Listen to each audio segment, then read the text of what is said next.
বিলাল রাদিয়াল্লাহু তাআলা আনহু কতই না উত্তম তিনি।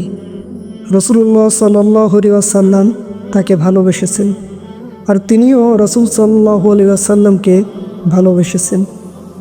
যাকে রাসূলুল্লাহ সাল্লাল্লাহু আলাইহি ওয়াসাল্লাম বলতেন, হে বিলাল, নামাজের আহ্বান করো, এর দ্বারা আমাদের অন্তরকে প্রশান্তিতে পরিপূর্ণ করে দাও। এই ভালোবাসা এত গভীর ছিল যে রাসূলের ওফাতের পর তার সেই হৃদয় নিংড়ানো আজান শুনতে পারেনি আর কেউ। একদিন সবার অনুরোধে যখন তিনি সেই সুরেলা কণ্ঠে আজান দিলেন, আশহাদু আন্না মুহাম্মাদুর রাসূলুল্লাহ, তখন যেন পুরো মদিনা একযোগে কেঁদে উঠল। হে বিলাল, আপনার উপর রব সন্তুষ্ট হন। সেই অভিশপ্ত জালিম মুশরিকদের কথা আমরা ভুলিনি, যারা আপনাকে অমানবিক নির্যাতন করেছিল, শুধু এ কারণেই যে আপনি সাক্ষ্য দিতেন আল্লাহ ছাড়া কোনো ইলাহ নেই।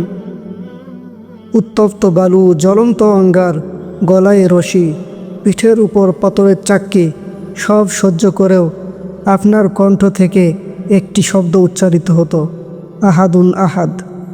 মক্কার সেই বাতাস সৌভাগ্যবান, যে বাতাসে ভেসে বেরিয়েছিল আপনার কণ্ঠ থেকে নির্গত আল্লাহর একত্ববাদের সাক্ষী।